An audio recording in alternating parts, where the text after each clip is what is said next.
The UN Security Council decides to keep the UN observers mission in Syria.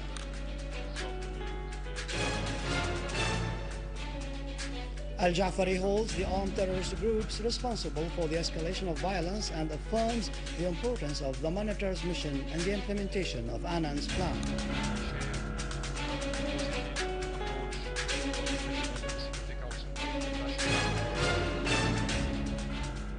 President Putin reiterates Russia's rejection of any foreign intervention in Syria.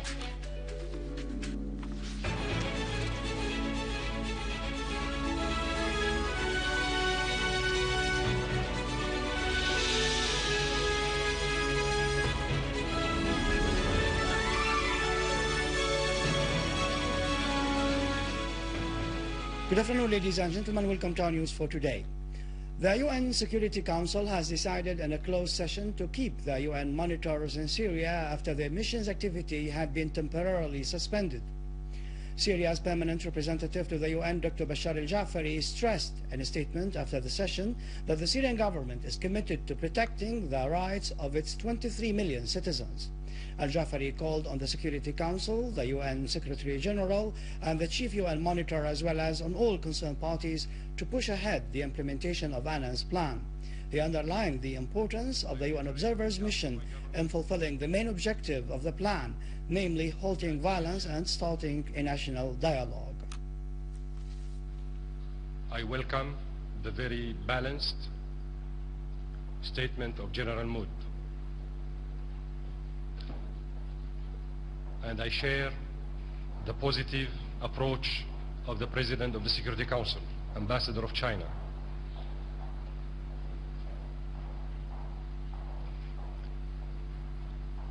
I reiterate on behalf of my government that Syria cares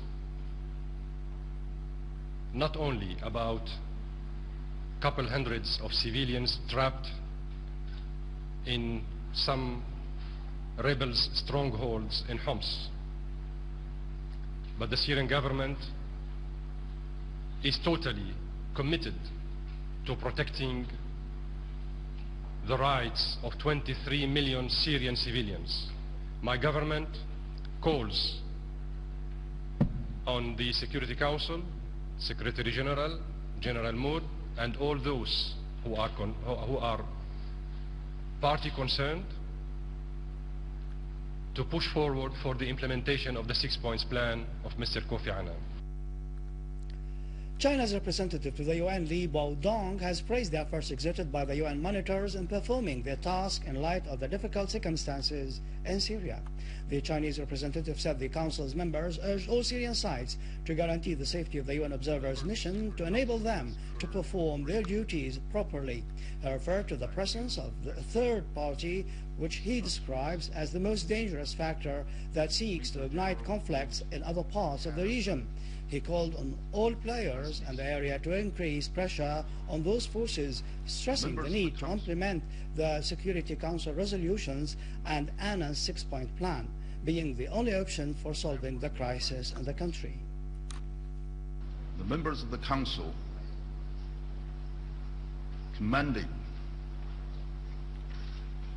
the efforts made by UNSMIS to carry out its mandate under very dangerous and difficult circumstances in Syria. Members of the Council also noted the decision of UNSMIS to suspend its activities in Syria, and further noted the suspension will be reviewed on a daily basis and return to its full operation. The United Nations Security Council had discussed in a closed session the work of the international monitors in Syria after the temporary suspension of their activities. UN Under-Secretary for Peacekeeping Operations, Javi Latzos, has announced the UN decision to keep the mission in Syria, pointing out that a review process is underway to introduce some possible changes.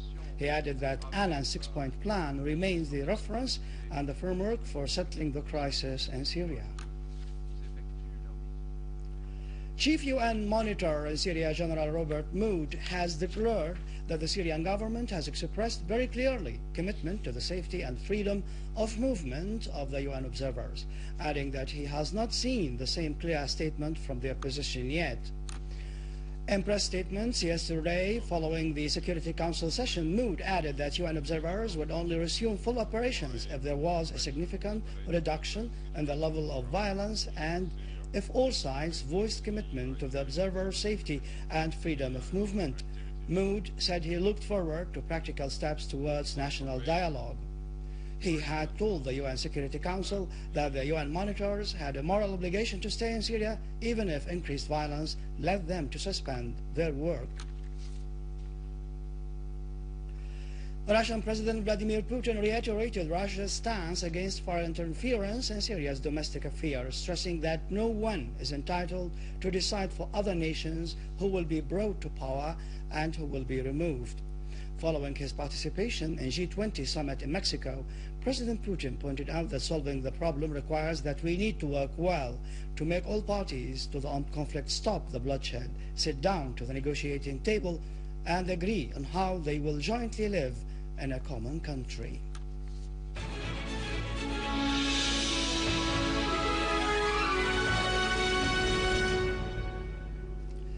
An armed terrorist group assassinated this morning Brigadier Dr. Ghassan Abu Dahab, director of Harasta Public Clinic, in front of his house in Riknadi neighborhood in Damascus.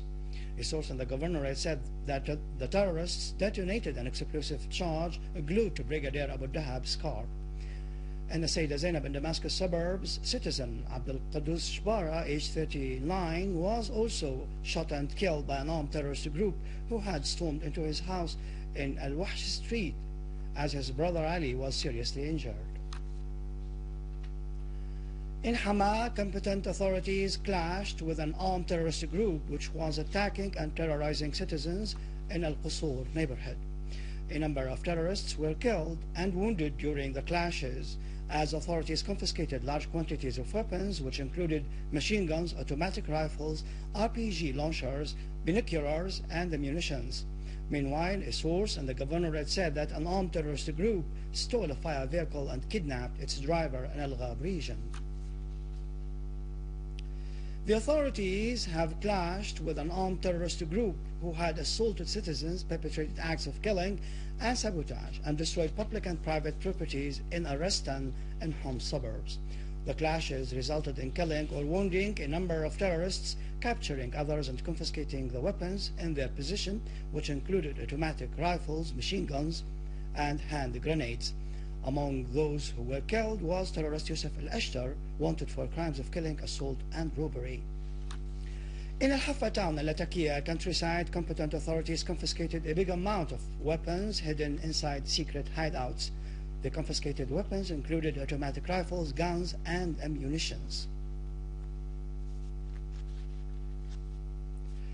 The security guards at Al-Kharata site in Jibsa fields of the Syrian oil company southwest of Deir ez-Zor intercepted this morning a terrorist group which had attacked the site. Several terrorists were killed or wounded, others were arrested, and the arms were confiscated.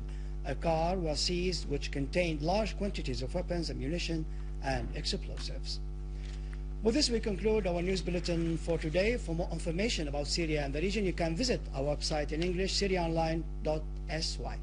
Up next, the latest